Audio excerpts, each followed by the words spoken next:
Ngayon naman po, tungkol sa kampanya nitong 2025 elections, nagkwento sa akin si dating Speaker Martin Romualdez. Kinausap daw siya ni PBBM sa Tacloban para tumulong sa gastusin ng mga kandidato mula national hanggang local candidates. Ang sagot ni Speaker, naibigay na niya ang SOP collections sa Bureau of Customs na umabot sa 11 billion pesos.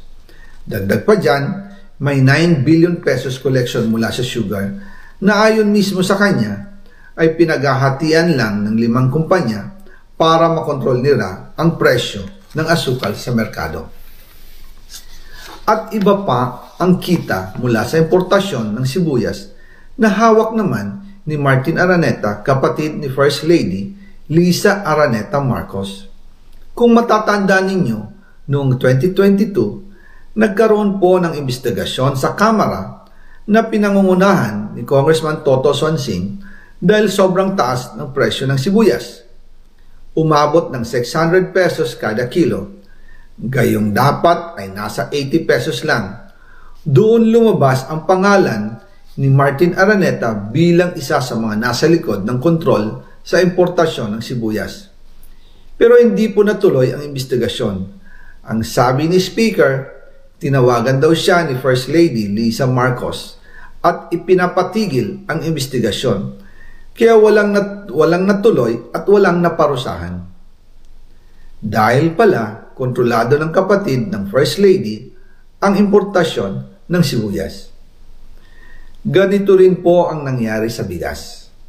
Noong April 2023, nagsimula nang tumaas ang presyo ng bigas. Kaya iminungkahi ko kay Speaker Martin Romualdez na kung pwede ay mag-angkat tayo ng 13 million metric tons para sa buong taon.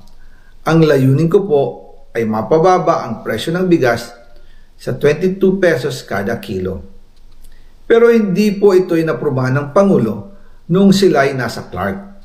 Dahil doon, sumipa ang presyo ng bigas na umabot ng 55 pesos kada kilo hanggang 2024. Noong 2024, kinausap ko ulit si Speaker Martin Romualdez na kung pwede makausap namin si Secretary Laurel Chu ng Department of Agriculture at Secretary Ralph Recto ng Department of Finance para maibaba ang taripa ng bigas mula 35% to 15%.